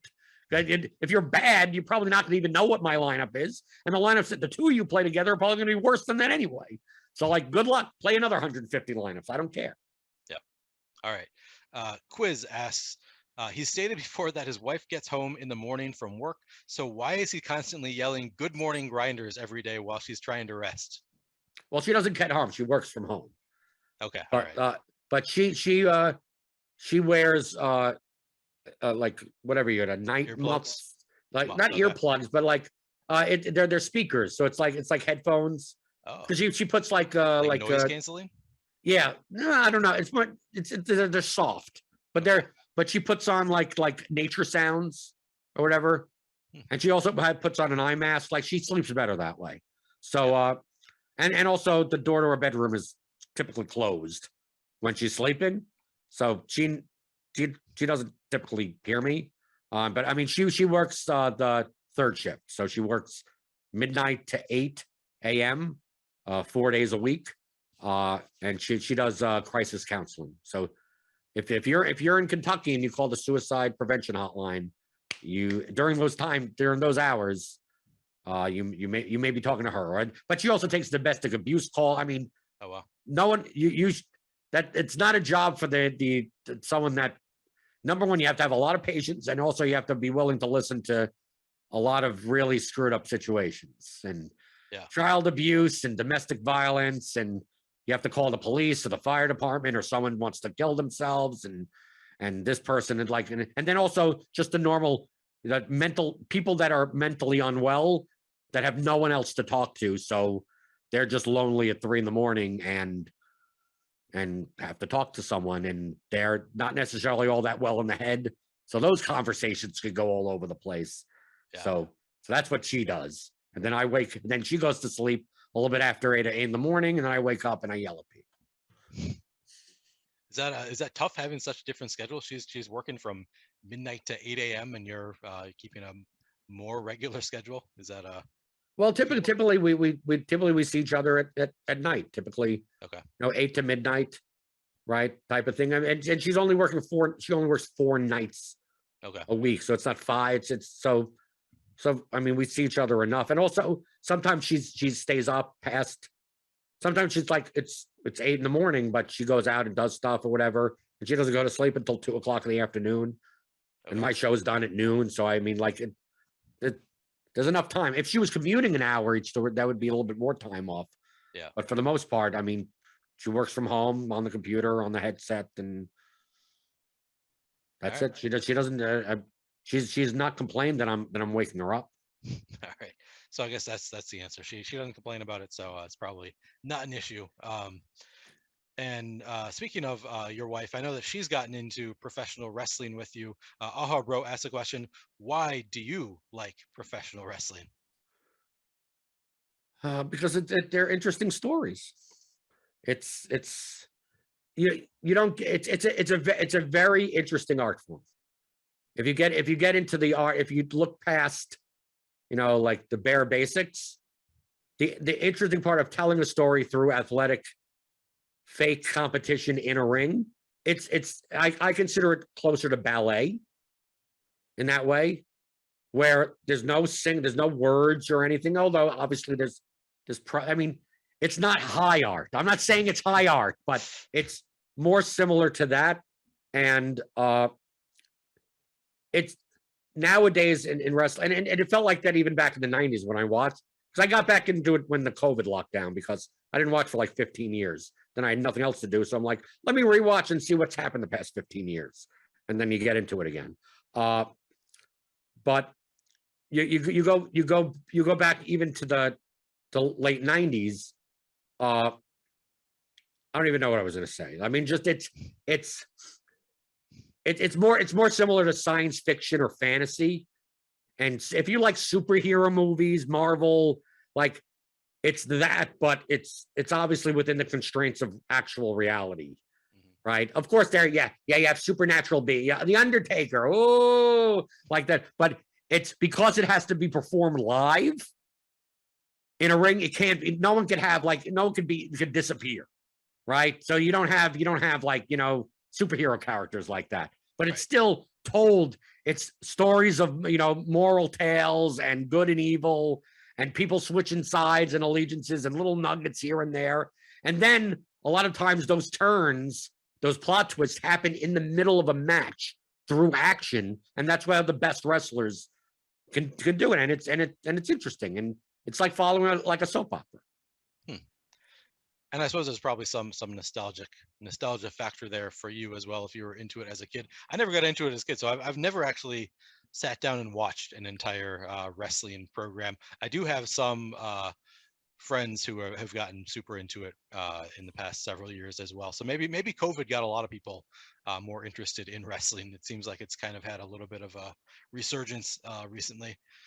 That's our last question there. So we have finally run out of questions, and I can ask you the question that I like to end this show with, which is tell me about your favorite win or win celebration.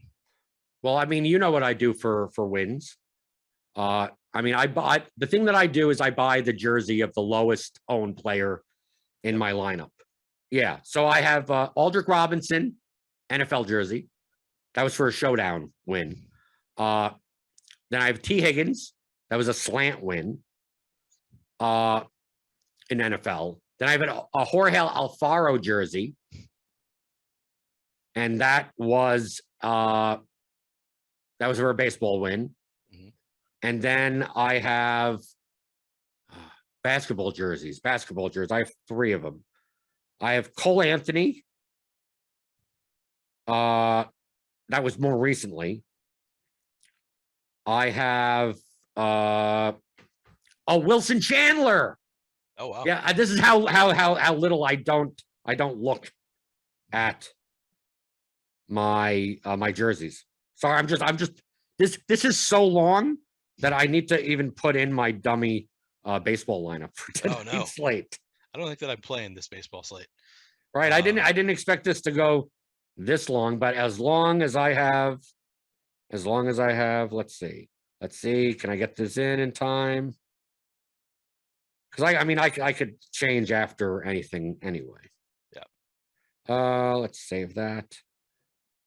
So live, I'm doing it live on the air. See, but most people don't get to see my process. Yeah, this is your process right here.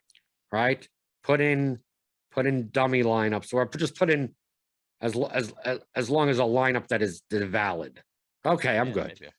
All right, good. Okay, I'm good. Okay, now I'm not distracted anymore. So at least I'm playing lower volume today, only because I didn't have time to enter as many contests. But let me at least put in lineups that are actually valid, especially for the early games, right? If I have like guys, if I'm like the 710, 707, 705, it's like, are they even in the lineup? I don't want to lock a 0 in or something. Yeah. Okay. So Wilson Chandler, you've got yes, Wilson Chandler, Tobias Harris. I mean, these aren't bad players. I mean, just so happened Tobias Harris was 2% owned on a slate. like that.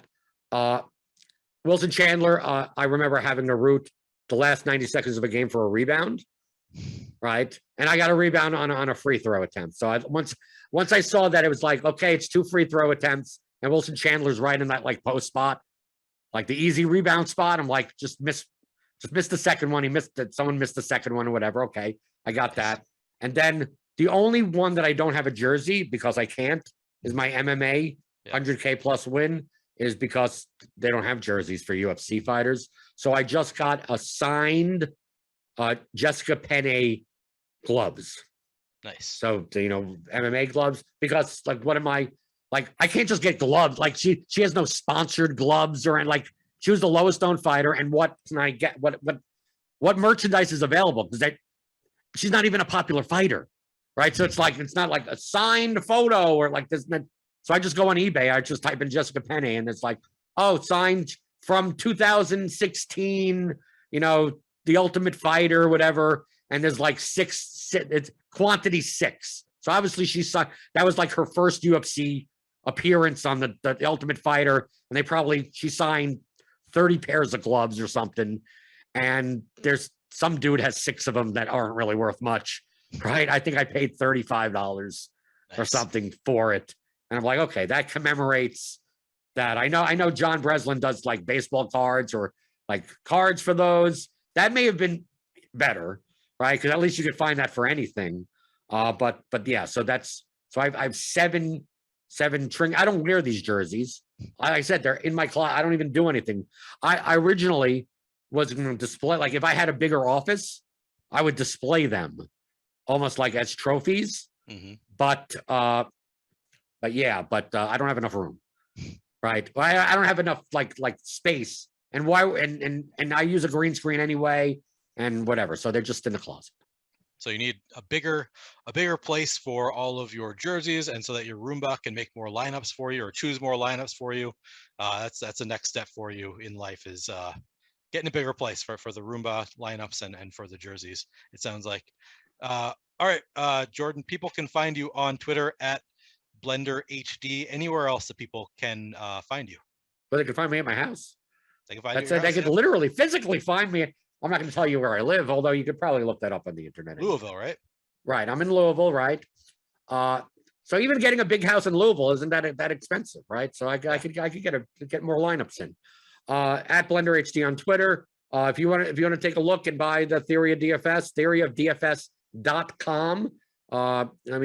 it's an audio course. You could listen over and over again. And let me just tell you, the concepts that are in that course are not that much different than what Alex teaches at Stokastic. So it's not like, this isn't like the whole, I got all the answers. I'm not special. I just want to highlight, like the people, I'm a community. It's like Neil deGrasse Tyson isn't the best physicist. He just communicates concepts, and it's not like he's wrong, but he doesn't claim to be the best physicist, but he'll teach you about physics. So like, to me, Alex is great. And Alex is a good teacher also, right? I have a slightly different teaching style. Alex, I watch tons of stuff. I watch everything that Alex does. That's publicly interviews, because I want to learn stuff, right? But I communicate a little bit differently than him. We use tools differently, but what he teaches they're the same concept. I mean, we're talking about the same exact concepts. It's a matter of how you apply them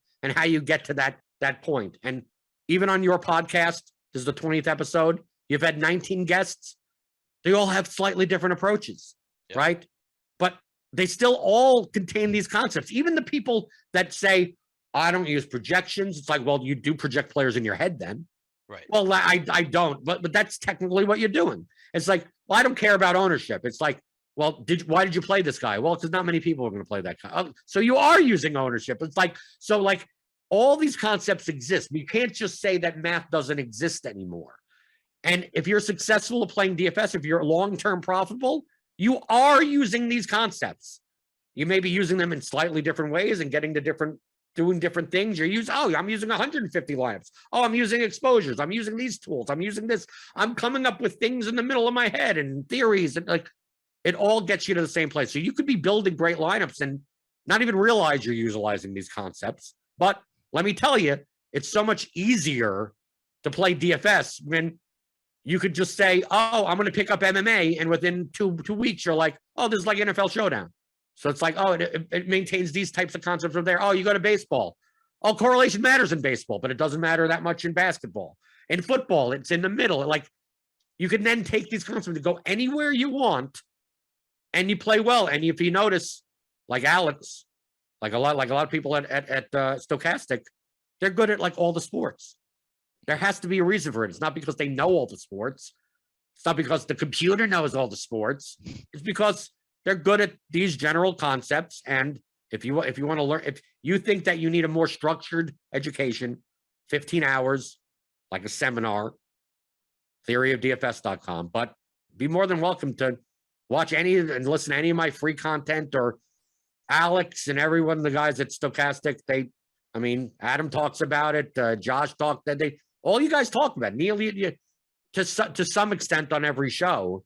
Yeah. So like, I'm just the worst sales pitch ever of like, you could get this if you want, but just understand that pretty much everything you learn here at Stokastic, you're going to learn the same things. You're recognizing that you're on a Stokastic show, so you don't want to do too hard of a sell. You don't want to undersell, the host of the show that you're on Stokastic, while also. But it's not a competing product. It's just like, not really. It's like buying a book. It's like buying a course. Are you not getting? Here's another way. Like in poker books, I bought 30 poker books. A lot of them said the same exact thing, in slightly different ways.